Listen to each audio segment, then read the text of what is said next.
लीजिए। कितने का है? 5,000। ठीक है, मैं तुम्हें 2,500 रुपये देती हूँ, तुम ऑनलाइन करा दो। 2,500 नहीं, आप दोगे 3,000 और मैं दूंगी 2,000। क्यों? हमेशा तो आधा आधा देते हैं ना। हमेशा से तो हम पागल बनते हुए आ रहे थे, पर अब नहीं बनेंगे। आप 3 जने हो मुन्ना के समेत और हम 2, इसलिए आप 3,000 दोगे और हम 2,000। और ये पकड़ो बिल, जमा करवा देना।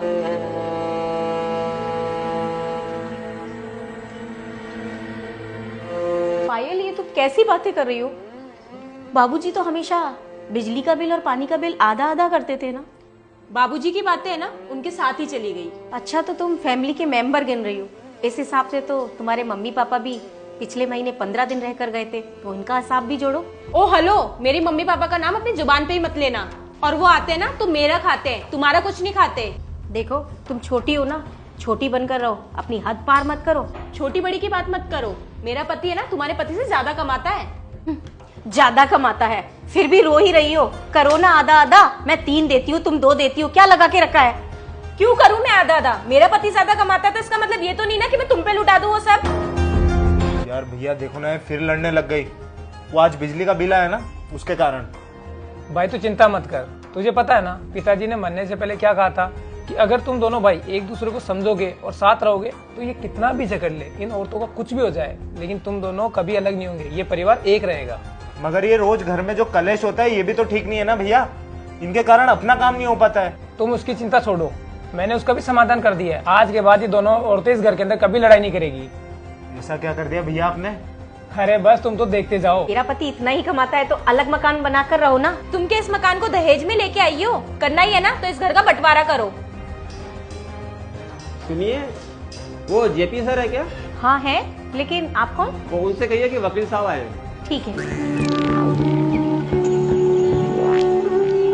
सुनिए, आपसे मिलने कोई वकील साहब आए। ठीक है, तुम चलो, मैं आता हूँ। ठीक है। सुन भाई, तू पूछा था ना कि आपने क्या किया है, आ चल दिखाता हूँ तुझे तमाशा। आजा आजा, मजा आने वाला है। जी आप ही हैं जेपी सर? हाँ जी बताइए। जी मैं बनवारी जी का वकील हूँ। आपके पिताजी ने मरने से पहले एक वसीयत लिखवाई थी और ये कहा था उनकी मौत के 6 महीने बाद में वसीयत पढ़ के सुना दूँ। तो घर के सारे मेंबर अगर सामने जाए तो वो वसीयत पढ़ दूँ? हाँ बिल्कुल, ये मेरे छोटे भाई है और बाकी ये फैमिली के मेंबर्स है। आप बताइए क्या लिखा हुआ है वसीयत में? देखिए, जैसा इसमें लिखा है वैसा मैं पढ़ के बता देता हूँ। उन्होंने लिखवाया है कि मेरे मरने के बाद मेरे दोनों बेटों में अगर आपसी लड़ाई होती है, अनबन रहती है और उनकी दोनों पत्नियों में झगड़ा होता है तो ये पूरा मकान ट्रस्ट में चला जाएगा। तो मुझे सिर्फ यही जानना है कि आप लोग आपस में झगड़ा तो नहीं करते, आप लोगों में प्रेम है? नहीं नहीं सर, हम दोनों भाइयों में कोई झगड़ा नहीं है, बाकी आप इनसे पूछ लीजिए। आप दोनों में झगड़ा होता है या प्यार से रहते हैं आप दोनों भी?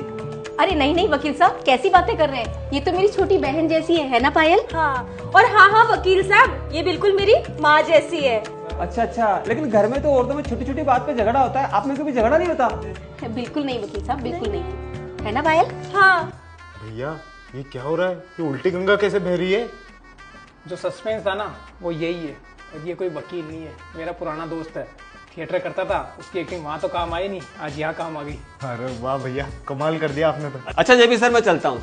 और हाँ, वसीयत के अनुसार मैं हर 6 महीने में आता रहूंगा और पता करूंगा कि आप लोग प्यार से रह रहे हैं नहीं रह रहे हैं, और अगर झगड़ा होगा तो ये सारी प्रॉपर्टी ट्रस्ट में चले जाएगी। हाँ वकील साहब, अब आते जरूर है ना हर 6 महीने में। ठीक है। घर की औरतों को कभी भी पूरी सच्चाई नहीं बतानी चाहिए, वरना वो कभी भी पूरे घर को बर्बाद कर सकती है ऐसे ही झगड़ा करके।